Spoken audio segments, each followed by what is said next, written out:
In this video, I'm going over my favorite comic purchases for the month of February.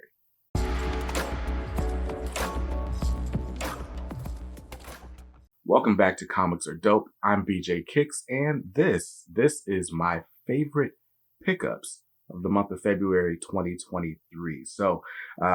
In other words, this is like bringing back haul videos in a sort of way, right? So on this channel, I used to do a monthly omnibus haul where I would just show off all the collected editions I bought in a month.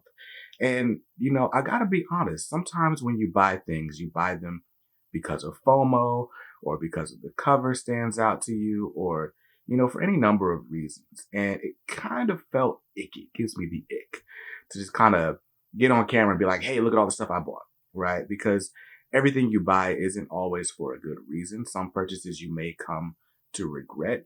And I feel like as a YouTuber, me buying something and showing it off is like giving you extra pressure to go out and buy the same things. And I don't want to do that, especially if it's something that I don't necessarily enjoy or I don't know, may come to regret. So, oh look, it's me with the lights on. Just wanted to tell you that right now, Organic Price Books is on the last day of their anniversary sale. So 2 years of OPB means you can buy 2 books from the sale collection and get a third for 50% off. So you can use that for like high ticket items like the House of M Omnibus or the Todd McFarlane Spider-Man Artist Edition, or lower ticket items like the Penguin Classics Black Panther or the Death of Superman 30th Anniversary Deluxe hardcover. Lots of choices, lots of options. Just wanted to make sure you know that today is the last day of the sale. So thanks to OPB for being a huge supporter of the channel. And now back to me in darker lighting. So again, by acknowledging all the crazy reasons we buy things, I think, we can kind of bring some extra gravitas to the hobby. I don't know.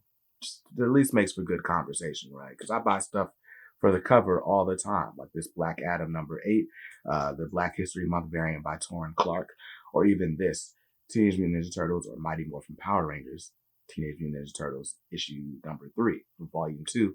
This Kevin Eastman cover is amazing. The series is good. I'm loving the series so far, but I would have bought this even if I wasn't reading the series because the cover is just dope. So there's purchases like that in here. There's also purchases that mean a lot more, and we're going to go ahead and start to rattle them off. Now, the way I want to start this off is like this. Now, there might be some January purchases sprinkled in here because I suck at date awareness. But this month, actually February 23rd, marks the 30th anniversary of Milestone Media publishing comics. So Hardware #1 came out in February 30 years ago. And DC and Milestone have actually been putting out a ton of Milestone content to basically celebrate it. So one of my favorite purchases this past month was this. This is the Static issue #1 polybag cover. And this is the reprint from 1990, or excuse me, from 2023.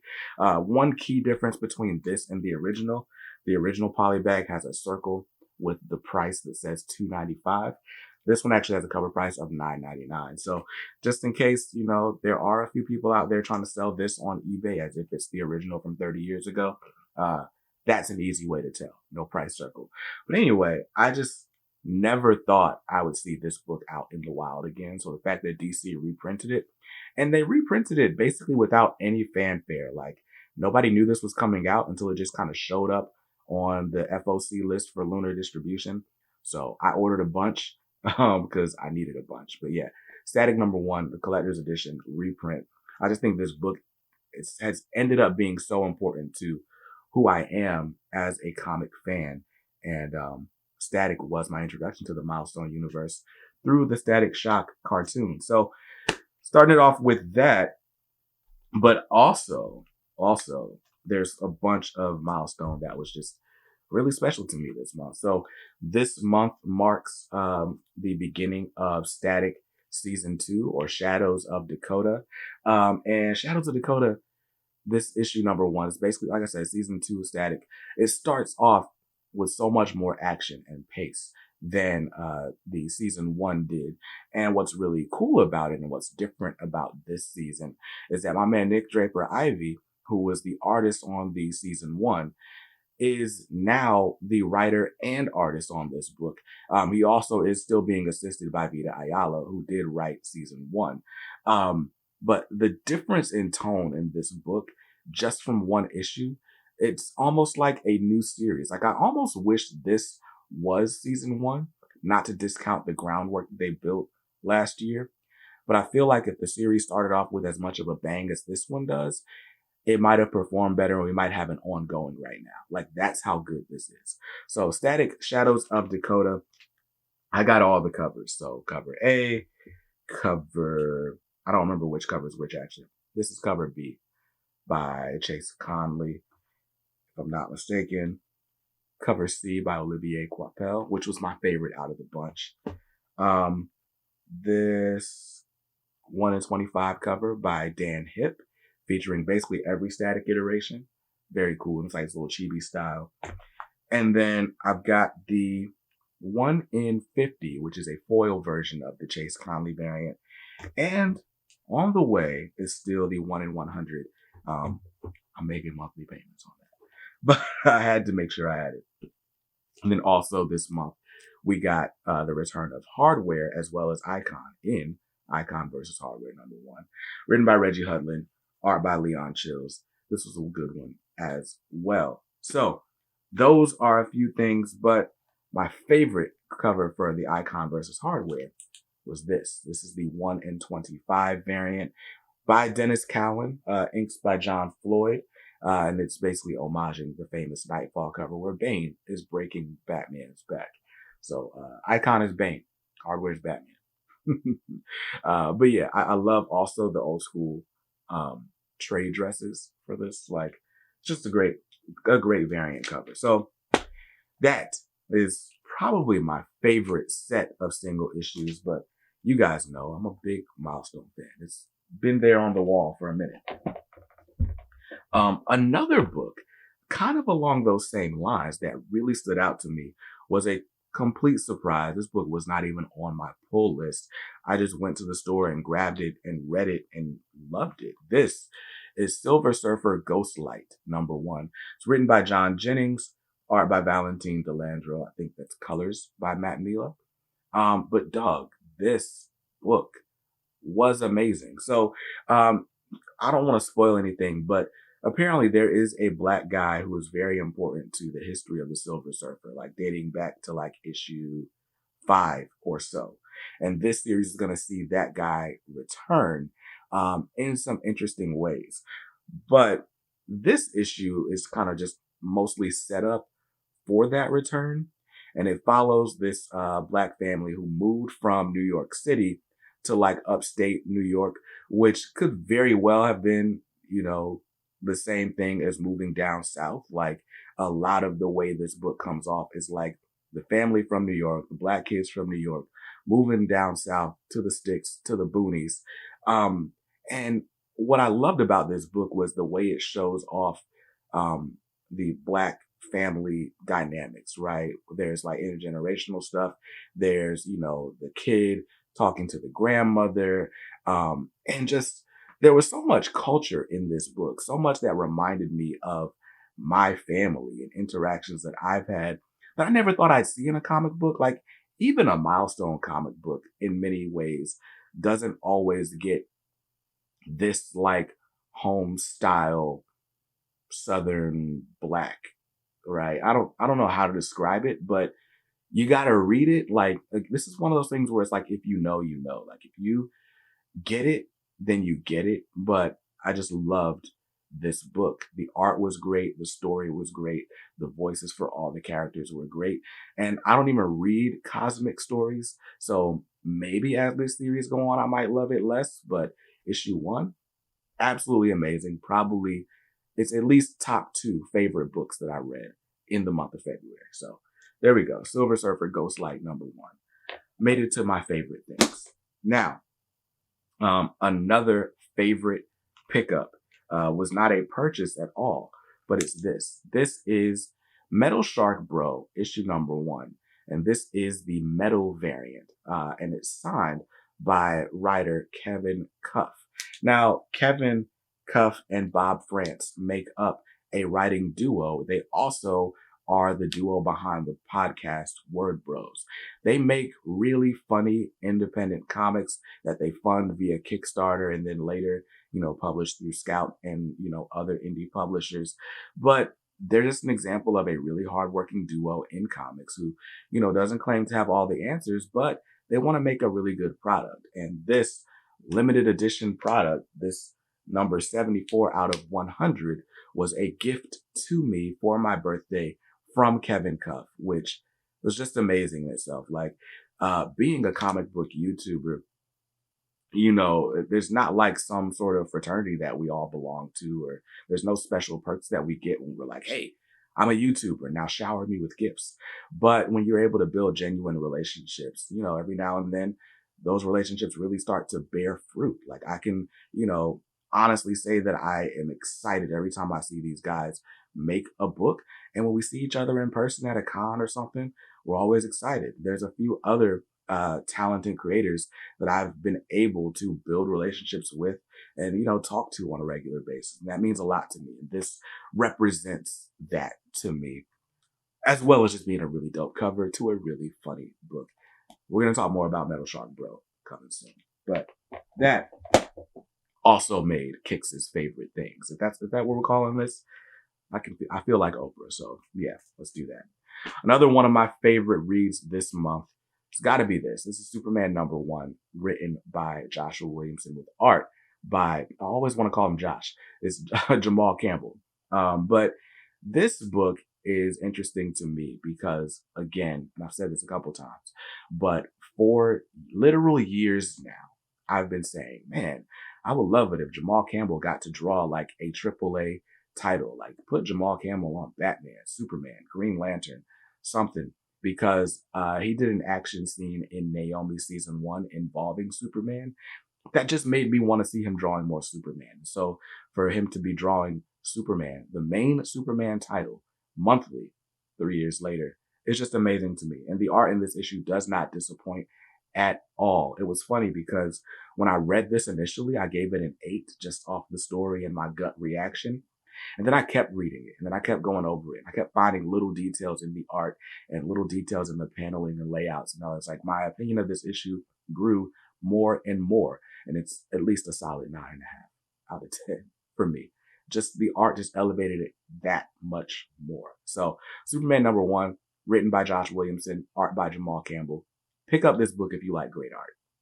That's the last single issue that we're going to talk about today, but also got a bunch of collected editions that mean the world to me. So first up, I did a whole spotlight video on these, but these were the Darkwing Duck trades. Some from Boom Studios, one from Joe Books. But basically there was a Darkwing Duck series in like 2010, 2011, that ended up getting reprinted by Boom a little bit later on. And that's it, right? So besides this, the only Darkwing Duck in comics are some of the old Disney Afternoon comics, or Disney, I think they were calling Disney Afternoon Adventures comics, which are being reprinted by Fantagraphics right now in hardcovers. But yeah, then there was that 4-issue limited Disney series that mine's over there, but I don't want to dig it out. But anyway, so with these trades, I'm closer to owning like all of Darkwing Duck in comics, and that just hits a particular note from my childhood. Something really cool that came out of this, Aaron Sparrow, who was the editor on the original Darkwing Duck series in 2010, basically like reached out and was like, hey, we did a reworking of the Darkwing comics and I want to send you a PDF of what we did. So I now have a PDF version of all the Darkwing Duck comics from this 2010 to 2012 or 2016 and 2018, whatever you want to call it, that run. And so it's been fun to read these physically and then go back digitally and read like the different dialogue tweaks and stuff like that. So huge shout out to Aaron Sparrow for that, because you have to do that. You know me from a can of paint. I appreciate it, sir. And I cherish these books. So that's the first collected edition I wanted to spotlight. Now, the second collector's edition I wanted to spotlight, I probably could have done this one first, but this is Milestone Compendium, Volume 2. And what this collects is basically everything Milestone published in the year 1994, including the Worlds Collide event, which was the crossover between the Milestone books and the Superman family of titles. So Superman, the Man of Steel, Superboy, and Steel all make appearances in this compendium. And what I love about this, besides the fact that it collects all of it, is that it collects the Worlds Collide event in proper reading order. Because all the other ways you'd have to read it, you either have to buy the singles and flip through them like that, or if you try to read it digitally on like one of the digital apps, it's hard to keep up with the reading order because you know what? That's what DC Universe Infinite needs. It's like a playlist feature. Like, let me save a reading order and then read them in that order. Anyway, Milestone Compendium 2. Love this, and it's still available from Organic Price Books, our channel sponsor. Another book that I wanted to showcase was this. This is the Death of Superman 30th Anniversary Deluxe Edition, but this was a DC Universe Infinite Ultra exclusive. So for those of you who went out and grabbed that DC Universe subscription when I told you about it, the annual subscription where now you can get comics just 30 days after the original release on DC Universe. Well, everybody that subscribed to that got a free gift, and this was the free gift. So this is a deluxe edition trade paperback, which some people were upset that it was a trade paperback. But one thing that I didn't even notice when it came in the mail is that it actually is oversized. So the deluxe edition makes sense. So it's oversized and it's got an exclusive cover that you won't get anywhere else. There's not even a barcode on it. So I couldn't even tell you how much it's valued at. Although based on the way DC likes to price things, this probably would have been a $49.99 trade paperback, maybe $39. But either way, it's at least $30 value, and I got it for free with a subscription to DC Infinite. So was it really free? But yeah, that was cool.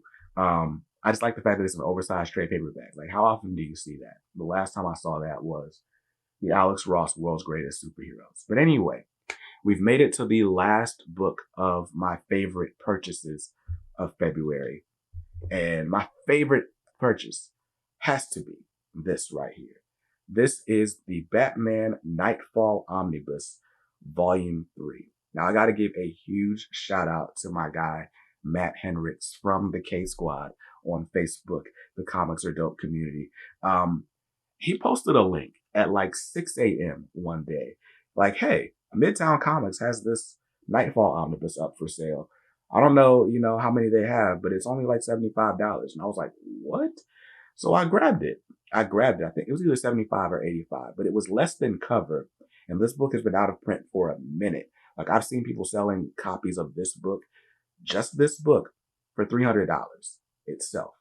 And when I got it in the mail, the only thing that was wrong with it, it was unsealed. It was unsealed when it came. But there's a little bit of damage to the dust jacket up here. And I don't even know if you can tell, but there's like you can see kind of, there's like a cut, like maybe somebody used a box cutter on the wrong part of a book or something, or a part of a box and kind of cut through the dust jacket a little bit. The damage doesn't even extend to the actual hardcover. So to have this book for less than cover price, just because it's slightly unsealed, or it is unsealed and slightly damaged, I'm like, that is an amazing price.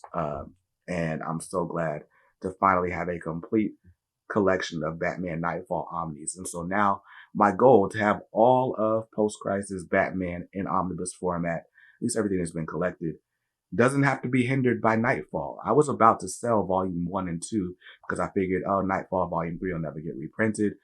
This is just taking up space. I can use that space for something else.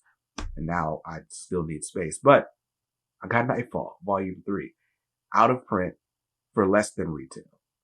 And that's amazing. So that was my favorite pickups for the month of February 2023. Again, I want to do something a little bit different, not just put a big stack of books next to my head, but really show you why certain books were special to me and, why I'm excited about them. So here it is for the thumbnail. My favorite things, some of them.